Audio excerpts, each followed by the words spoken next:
Hello. First of all, thank you very much indeed for inviting me to talk here today. Developing secure software is very important, and I'm really excited that events like this are bringing more attention to the topic. My name is Andrew, and I lead Chrome security at Google.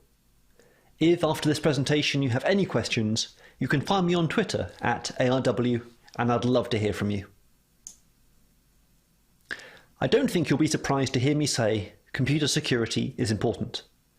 Those of us with an interest in software and IT have long known this, but over the last several years it's become mainstream. It's a topic for news articles, TV talk shows, and even conversation amongst friends. As our society relies more and more on software and the internet, so the consequences of poor software security become larger and more significant at all levels. This last news headline sums it up well.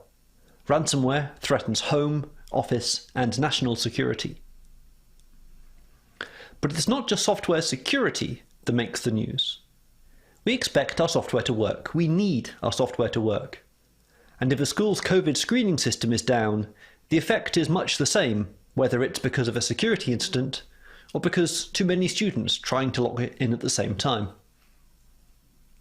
Really, we just want our computers to be reliable, to trust they'll do what we want them to do and nothing else. And that means they need to be secure, otherwise an attacker could stop them working or cause them to do something unexpected that could harm us. So in some respects, security is just one more thing you need to consider when building quality software.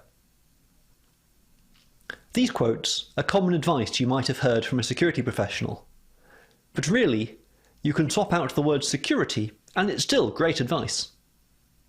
Think about testing early on in your project. Consult with usability experts throughout development. And you can't bolt stability on afterwards. So what I'm really saying is, yes, security is important, but it's not special. Well, except in one thing that I've already mentioned a few times. With security, you're fending against an active attacker. An attacker who is trying to get your software to do something they want it to do, but that you don't. In general, when you think about, say, performance bugs, there isn't somebody conspiring to make your software slow. And normally there isn't somebody trying to find exactly the right way to make your software crash. But with security, there is. Note that we can think of an attacker as anybody trying to take advantage of a system, not just your stereotypical criminal or government hacker. Say you're making parental control software. Then the attacker could be a child wanting to continue playing a game after bedtime. Actually, children and students can make very good attackers. They have a lot of free time and initiative. Because of being up against a motivated, active, malicious attacker, writing security software is hard. You're not going to be perfect, and your software is going to have security problems. And unless you're writing safety or security critical software, that's usually okay. What is important is being able to respond quickly and improve over time. First, you've got to find your security bugs. In any non-trivial program, they are almost certainly there. The trick is to find them. Once you've found them or been told about them, you need to be able to fix them quickly and completely, addressing the root cause. Then you need to deploy the fix to users. And finally, but importantly, learn from the bug to improve your code and processes. Chrome has a great reputation for security, and rightly so. But we're not perfect, and almost every single new release of Chrome contains security fixes. We've recently increased our release cadence with security updates about every 2 weeks. So for the rest of my time, I'm going to touch on a few things we do in Chrome that help make us secure, but also help make it an all-round great piece of software. Some of these, like memory safety or fuzzing, are things traditionally associated with security. The others may seem more just like general software engineering topics. I maintain they all have an impact on security, and they all have an impact on software quality. Given the time, I'm only going to touch on them briefly, and just pick a selection. Also, warning, I'm going to show a few code examples, but I'm just using them to highlight a few specific points. There's no need to understand the details of the code. First, I'll jump into the deep end with memory safety. The textbook example of memory safety is the buffer overflow, where you're reading or writing out of bounds of where you should be. Depending on the specifics, this could cause a crash or could create a security vulnerability. And we've seen a security bug caused by an overwrite of just a single byte. Another type of memory safety bug is the use after free. Here we freed the buffer, signalling that its memory can be reused. But if we later try to access the buffer, our program is in an undefined state that an attacker could use to their advantage. In languages like C and C++, it can be very easy to make these mistakes, and in practice the bugs can be very difficult to spot. As an example, here's a very simple looking program. It's using modern C++ 17, but there's actually a subtle use after free bug. What's happening here is that adding the string variable s with the string literal word implicitly creates a temporary string, the result of the addition. The variable sv is a view into this temporary string, but because it's temporary, it's immediately freed once the line has executed. So any future use of the variable is a use after free. The takeaway here is that software written in C and C++ can be very subtle, and bugs in it can be very difficult to spot. And they can cause not only security vulnerabilities, but stability problems too. Chrome has over 20 million lines of C and C++, and the majority of our security bugs are memory safety related. So, looking forward, in addition to researching ways to make C++ less dangerous, we've just started investigating if we can use memory safe languages, such as Rust, which is designed to eliminate memory safety bugs. It's increasingly being adopted by major companies and software projects as an alternative to C++. But depending on what your project is, there are plenty of other memory safe languages to choose from. And if you can, using them rather than C or C++ will greatly increase your chance of writing secure and correct code. Next, to code review. Code review is of course essential in helping us write high-quality code. Having another person look at our code, ask questions and make suggestions helps not only the quality of our software, but it helps us learn. It's also a great place in the software development process to spot bugs soon after it's been written. So the next time you do a code review for a colleague, I invite you to try and think like an attacker. What inputs could an attacker control? If something unexpected happens, is the default behavior safe? Is the architecture defensive, with only the access and privileges needed for the program to do its job? If you have a security team, ask them to help with code reviews for difficult or sensitive changes. But if not, just thinking about security when reviewing is a really great start. Code review is required for every change in Chrome. Sometimes multiple people are needed to review different aspects of a change. It can be time-consuming and honestly be difficult to have people poking holes in the code you took so long to write, but the benefits are really enormous. Now I'm going to touch on some of the ways finding bugs that are more automated than just code review. The first is fuzzing. If this were a live presentation, I'd ask how many of you had heard of or used fuzzing, since it's one of the best ways to find security bugs, and it's really so simple I'm amazed it still works, and works so well. You fuzz your code by giving it random input and just seeing what happens. Secure, reliable software should never crash under such conditions, but if you try, you'll find it often does. And each time it does, there's a bug you need to fix. It could be a stability bug, it could be a security bug, but either way, your software will be better when you fix it. The illustration here is a fuzzer that's corrupting an image file. Imagine you'd written an image parser.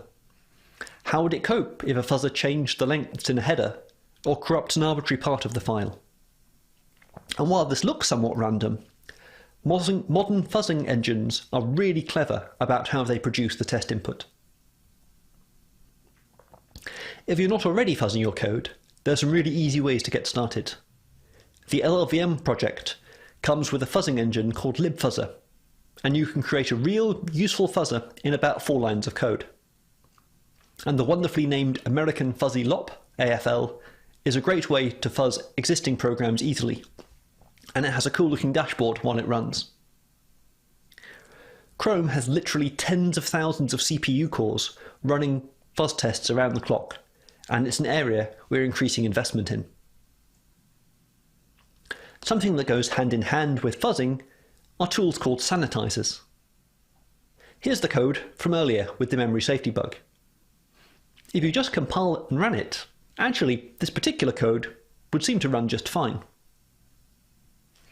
If instead you compile it with this clang option, you can run it with asan, the address sanitizer. This compiles in extra checks that will make your program crash if it detects problems. And it locates the bug. But in this case, you don't actually need to use asan to find the bug. Clang's warnings at compile time are sufficient. The moral being to heed your compiler warnings. Enable as many as you can, and ideally turn them into errors. This might result in a slew of bugs you need to fix, but it's usually a good investment. Next is unit testing. Like code review, maybe testing doesn't seem directly security related, but it is in a few ways, what I'll touch on now and one later. Having good test coverage is of course vital to developing quality software. Chrome has a great culture of unit testing, and it's not uncommon for a change to include more lines of test code than functional change, and there are likely tens of thousands of tests in total in Chrome. One way to categorize tests is into positive and negative. Positive tests make sure your code does what it's supposed to, and negative tests make sure your code behaves correctly in abnormal situations. Thinking of how to subject your code to abnormal situations is actually very close to thinking like an attacker. So a good habit to get into when writing tests is thinking, what could this code never do? What should it never do? Because if it did, that would lead to a bad security outcome. And when you've thought of that, write a test to make sure it doesn't. Let's look at a quick example. This code is adapted from a real test in the Chromium source that tests basic functionality of the macOS sandbox. A sandbox is a system of limitations you're asking the operating system to place on your program to prevent it from doing things it shouldn't. Here is where the sandbox policy is specified. First, denying all file access, and then allowing a specific path, in this case, to a config file in our home directory. And then we check we can correctly access that config file, a positive test. And then we check we can't access the home directory, where there are likely sensitive files that this particular program shouldn't be reading. That's a security-relevant negative test. And you could imagine similar negative tests, for example, actions that shouldn't be possible unless logged in as an admin user, or for data that shouldn't be accessible via public API. The final topic is updates, or more generally, how you get new versions of your software to your customers or users. You'll recall that I said security is hard and you're not going to be perfect. Well, if you have no way to update the software you write, then it has to be correct first time, so it has to be perfect. And I maintain that's impossible. It doesn't matter how quickly you find, fix security bugs, or how good those fixes are. If nobody's running the fixed version, they're still at risk. This is a screenshot of a very early version of Chrome. An engineer who worked on Chrome back then called the very first version just an empty frame that could update itself. And to this day, one of the best security features in Chrome is actually the auto-update system. It'll download updates in the background and apply them automatically when you restart the browser. But being able to update software quickly isn't just good for security.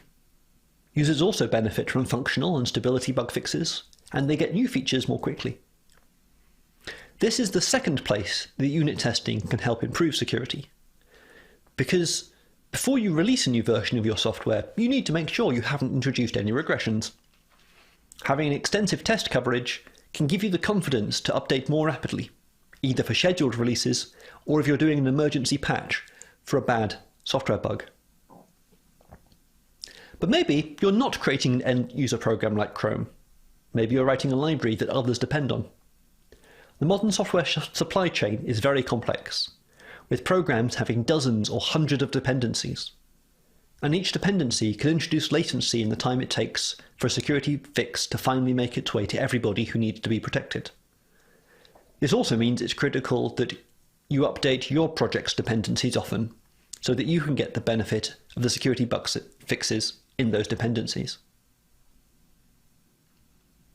It's sometimes tempting to think that a simple project isn't anything important, so it's not worth investing in proper security. But you really never know how it's going to be used, or who might be depending on it in a security-critical deployment. So you should really always strive to write quality code that's secure. And the topics I've touched on today will help you do that, just as a normal part of writing quality software. I picked these 5 topics, but there are of course many, many others you need to consider, and more still than I've listed just now. And then there's the distinction between writing secure software and designing and deploying secure systems, and there are more topics there still. But please don't feel daunted. There's a worldwide community of people dedicated to making software more secure. There are books, courses, training materials. We help each other, we learn from each other. It's a community I'm proud to be part of, and it's a community I hope you'll be part of too. Thank you very much.